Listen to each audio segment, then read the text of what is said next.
I didn't ask for much. Just a ride home from the hospital. No guilt, no tears, just one text in the family group chat. My surgery's on the 12th. Just need someone to drive me home. My sister replied, "Lol, you actually thought we'd miss Cabo for that?" My mom followed with, "Don't guilt us, this trip's been planned for months." I stared at my screen, heart pounding, and typed 2 words. My mistake. What they didn't know was how much those 2 words would change everything. Not just for me, but for them too. Because 4 days later, my mom called the hospital just to check in. And what the nurse told her? That simple truth unraveled everything they thought they could ignore. This isn't just about a ride. It's about what happens when the person you always counted on finally stops showing up. People think resentment is loud, explosive, slammed doors, screaming matches, dramatic exits. But mine was quiet, built one favor at a time, one sacrifice, one unreturned call. Samantha used to call me Ray Ray when we were little. She'd braid my hair before school and sneak me extra Oreos from her lunchbox. She said I was her favorite human on earth, back when that meant more than followers or brand deals. But somewhere between her graduating college and growing a perfect online persona, I stopped being her sister and became her unpaid assistant. Her emotional cushion, her financial plan B. It started small. She forgot her wallet at brunch, so I paid. She double-booked her lash appointment and needed someone to pick up her dog. Her car broke down 3 times in 1 year, but only when rent was due. And I said yes. Every time. Like I always did. Because that's what I was taught. Not in words, but in example. Mom called it being the reliable one. She said it like a compliment, but it felt more like a sentence. After Dad died, Samantha and I were supposed to split the insurance money. But Mom cried over the mortgage, so I gave her my half. Samantha? She didn't answer her phone for 2 weeks. When she finally did, she was in Tulum. "Ugh, you should have told me earlier," she said. "I already paid for this yoga retreat. I worked 2 jobs that year. Skipped dentist appointments. Ate toast for dinner more nights than I can count. Nobody noticed. Not Mom. Not Samantha. Not when I sold my guitar to help cover their groceries. Not when I canceled my birthday dinner because Samantha needed a sister night after her latest breakup. Not even when I fainted at work from skipping meals because my stomach ulcer was back and medication was too expensive. So when I texted them about my surgery, I told myself it was reasonable. It wasn't open heart. It wasn't life-threatening. It was outpatient, laparoscopic, benign mass removal. Just a ride home. That's all. It felt almost ridiculous asking, but something in me, some tiny, bruised part, still believed maybe this time would be different. That maybe this time they'd show up without being begged, bribed, or backed into a corner. I didn't ask for their money. I didn't ask them to stay overnight or cancel their lives. Just a 1-hour detour. A little proof that I mattered. But Samantha's LOL said it all, and Mom's "don't guilt us" put the nail in it. So I typed, "My mistake," and meant every syllable. I didn't follow up. Didn't text again. Didn't call. Didn't ask if maybe they'd changed their minds. I didn't want to beg. I refused to audition for basic compassion. So I made a plan. I booked an Uber ahead of time, 4:00 p.m. Scheduled pickup from the surgical center straight to my apartment. I told my landlord I'd be out of it post-op and left a key with the front desk just in case something went wrong. I laid fresh sheets, stocked the fridge with Gatorade and soup, charged my phone, turned down the thermostat. I prepared, like always, because if there's one thing my family taught me, it's that if you don't take care of yourself, no one else will. Still, the night before, I stared at my phone longer than I want to admit. I kept waiting for a message. Any message. A thumbs up. You'll do great. Even a lazy, "let us know how it goes." But the only ping was Samantha's new Instagram story, her in a bikini, sipping from a coconut, captioned, "Manifesting health, wealth, and hot weather. Cabo vibes." I should have laughed. I should have rolled my eyes. But I didn't. Instead, I closed the app, turned off the screen, and swallowed the lump in my throat. The morning of the surgery, I dressed in a hoodie and loose joggers, hair tied up, no makeup. The receptionist at the clinic was kind. She offered me a warm blanket and asked if anyone was here with me. "No," I said, "just me." There was no surprise in her eyes, just a quiet nod, like she'd seen this before. The nurse Ellie was older, soft-voiced, and smelled faintly of lavender. She walked me through the anesthesia process, held my hand as I lay down, and squeezed it once before I faded out. I don't remember falling asleep, but I remember waking up. Groggy, cold. The fluorescent lights were too bright, the world too loud, and yet silent. My first instinct was to check my phone. Nothing. Not even from Mom. No, how did it go? No, thinking of you. Just silence. And then Ellie was there again, adjusting my IV and handing me a cup of water. "Your ride's on its way," she said gently. I nodded. "Uber." She blinked. No family today? I shrugged. They had other plans. There was no judgment in her eyes, just something deeper, something that made my chest tighten. She didn't say anything else. Just sat beside me for a few minutes while I sipped water and tried not to cry. And that moment, quiet, unremarkable, utterly human, meant more than anything I'd gotten from my own blood. I don't remember the Uber driver's face, just the color of his hoodie, bright red, and the fact that he didn't say a word the entire ride. I appreciated that. I stared out the window the whole time, clutching the nurse's cracker packet in one hand and a pharmacy bag in the other. The city looked the same, fast, indifferent, but I wasn't. I felt hollow, weightless, and weighted at once. When I got home, I unlocked the door slowly, as if it wasn't really mine. The place was clean. I'd scrubbed it the night before to distract myself, but it still smelled like loneliness. I collapsed onto the couch, heating pad on my stomach, ginger ale nearby, and a text draft open on my phone that said, "Made it home," but I didn't send it. Not to Mom, not to Samantha. What would be the point? They never asked. 3 days passed like that: sleep, pain meds, silence, and then the call came. It was morning. I was half asleep, head pressed against a throw pillow, when my phone buzzed from an unknown number. Hello? Hi, is this Rachel Emerson? Yes. This is Mary from Eastview Medical. Your mother called earlier trying to reach you. I just wanted to confirm your condition as per your consent form. My heart thudded in my chest. She called the hospital? Yes, the woman said. She said she hadn't heard from you and was worried. We didn't share any private details, of course, but she was persistent. I was silent. I told her you'd been discharged and that you took an Uber home, that everything went well. There was a pause. Then Mary added softly. She sounded surprised. Surprised that no one was there. I let out a dry laugh. Yeah, so was I. After we hung up, I just sat there, let the quiet wrap around me like a blanket woven from years of being invisible. Then ping, a message. Mom, Rachel, why didn't you tell us you were going alone? I just assumed you had someone else. Then I talked to the hospital. That wasn't okay. And finally, Samantha. Wait, you actually went through with it alone? Are you serious? I feel kind of bad now. Like, not bad, but still. You should have said something if you were desperate. Desperate. That word burned. I didn't reply. Just opened WhatsApp and archived the thread. I didn't need apologies scripted out of guilt. And I definitely didn't need reminders that my pain had to look a certain way for them to believe it mattered. The FaceTime rang twice, then again, and again. I let it buzz until the sound started to feel like static under my skin. Finally, I picked up. Samantha's face filled the screen, tanned, hair braided, oversized sunglasses pushed up like a crown. Cabo had clearly been good for her. Hey, she said, voice hesitant, smile unsure. How are you feeling? I didn't answer. She sighed. Okay, look, I didn't realize you were actually going through with it. I thought maybe you had a friend or a nurse or something. I asked you, I said, flat. Yeah, but you didn't make it sound serious. I mean, technically it was just a laparoscopic thing, right? You're fine now, aren't you? My throat tightened. Sure, I'm alive. That's what matters, right? Samantha bit her lip, then glanced off screen. Anyway, I talked to Mom. We're thinking about flying back early, like tomorrow. The vibes here are kind of off anyway. I blinked. Because of my surgery? She hesitated. Well, yeah, and Mom's upset. She keeps saying we look like monsters, which is kind of dramatic, but you don't need to come back, I said. Samantha frowned. Wait, what? I don't need anything from you. And I hung up. She called back. I blocked her, but I wasn't prepared for what happened next. That afternoon, there was a knock on my door. I opened it, and there she was, Mom, hair windblown, purse clutched to her chest, lipstick faded. Not Cabo glamorous, not even put together, just standing there, real. I didn't know, she said. I didn't respond. Yes, you did, I whispered. Her face crumpled right there on my welcome mat. It was the first time I'd seen her cry without turning it into a performance. Can I come in? She asked. I turned and walked back toward the couch. If she wanted to come in, she'd have to step over her own guilt. The living room wasn't a mess. I'd cleaned yesterday, pain or not.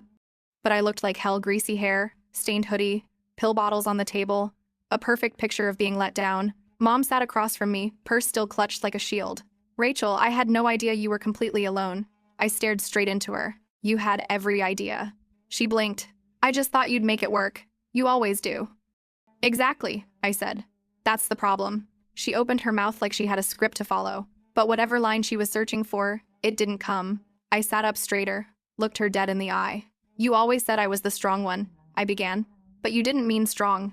You meant convenient. You meant I didn't make you uncomfortable. Her lips trembled. That's not true.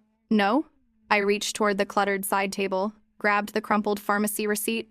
That's $312 in medication I had to cover out of pocket, because I couldn't use the family insurance card anymore. She blinked. What? Why not? Because Samantha maxed it out. Botox treatments. I watched the color drain from her face. She told me it was for migraines. She told the clinic it was a wellness treatment in Beverly Hills. Mom looked like she'd been slapped. She lied? I didn't answer. She whispered, "You have no idea what it's like being her mother." My jaw clenched. "Don't you mean being my mother?" She looked down. "I wasn't supposed to need anything, was I?" I continued. "You built an entire life around Samantha's chaos, and I was just the backup plan. The quiet one. The one who didn't ask." Tears welled in her eyes. "I didn't know. I just thought that I'd be fine." I snapped. The words came fast now, too long held back. "Do you know what it felt like to wake up in a hospital bed with no one there? To have a nurse hold my hand while you sipped cocktails under a palm tree?" She wiped her cheek. "I'm sorry." "No, you're afraid," I said. "Afraid people will find out what kind of mother you've really been." Her breath hitched. She didn't deny it. "I'm not here to be your redemption arc, Mom. I'm not your quiet daughter anymore. You don't get to cry your way back in." Her voice cracked. "Please, don't shut me out." I stood up, every stitch in my abdomen throbbing, but I didn't sit back down. "I'm tired, I'm in pain, and your guilt, it's not medicine." She rose too, slowly, like the weight of the truth was pressing into her spine. "Where do we go from here?" she asked, voice small. I looked at her, really looked. "I don't know," I said, "but not back, that's for sure." She left. The door clicked behind her like a final period. And for the first time in my life, I didn't feel guilty about not following. The knock came early the next morning. 3 hard pounds, then a pause, then 5 more. Faster. I didn't need to check the peephole. I knew. "Samantha." I didn't answer. Then came the text. "Open up. We need to talk. I canceled Cabo for this. Be grateful."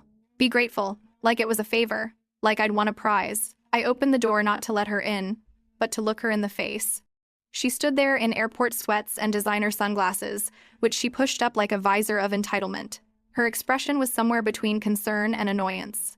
"God," she said, "you look like hell." "Thanks," I replied. "Surgery tends to do that." She stepped forward like she expected to be invited in. I didn't move. "This whole thing got blown way out of proportion," she huffed. "I didn't mean for it to seem like I didn't care. I thought you had people. Friends. Nurses." "Nurses?" "I asked you," I said, voice calm. Samantha exhaled like I was being exhausting. "Jess?" "Rachel." She blinked. "What?" "I go by Rachel, not Jess. You haven't earned nicknames." A beat of silence. Then, "You know how important that trip was. It was a comped brand deal. I had to post content." I nodded slowly. "And I had to recover from anesthesia. Alone." She shrugged. I apologized. "What more do you want from me?" I tilted my head. "You really want to know?" She crossed her arms. "Sure." I pulled out my phone. "I want you to admit that you never intended to show up. That you never even considered it. Because you don't see me as family. You see me as function." She laughed nervously. "What are you talking about?" I tapped the screen. "I emailed your sponsor." Her face dropped. "I told them what happened. That you mocked your sister's surgery. That you used a wellness retreat to avoid a family medical emergency." I attached screenshots. Her voice rose, shrill. "You didn't." "They pulled the campaign." She staggered back like I'd slapped her. "That was $10,000. "And you cost me 10 years?" I said, calm, unshaken. She opened her mouth to retaliate. I closed the door. And this time, I didn't feel bad. Not one bit. The silence after the storm wasn't peaceful. Not at first. It was bitter, like cold coffee you forgot on the counter for hours. I sat on my couch, old, sagging in the middle, stained from nights. Samantha cried herself to sleep on it while I held her hand and said, "You'll be okay." She never once asked if I was, so I sold it. Bought a new one, turquoise, modern, firm. Not flashy, but mine. A restart button in the shape of furniture. Then I changed the locks. Not because I thought they'd come back. Because part of me worried they would. I signed up for pottery classes. Always wanted to. 2 weeks in, I made a mug lopsided. A little ugly, but it held warmth. Kind of like me. Then the clinic called. The receptionist's voice was careful. "Rachel, just a heads up. Your mother tried to reassign you as her emergency contact. You're not anymore, per your request. But, just letting you know." I hung up and called a lawyer. We drafted a legal notice disavowing any financial responsibility for either my mother or Samantha. I signed it with a steady hand. Love, but no more money. 2 months later, I got a Facebook message from an unfamiliar name. Hi, I'm Mason, Samantha's ex. I almost deleted it. But something made me open it. I know this is random, but I saw what you did. The way they reacted. You're the first person who ever held them accountable. Just thank you. You made me feel a little less crazy. I cried. Not because it hurt, but because someone else saw it, saw me. No gaslighting, no minimizing, just, you're not crazy. You're not alone. I had never believed in fresh starts. They sounded like fiction for people with better childhoods, but maybe this wasn't a new beginning. Maybe it was a long overdue ending. I wake up now and don't check my phone for apologies that never come.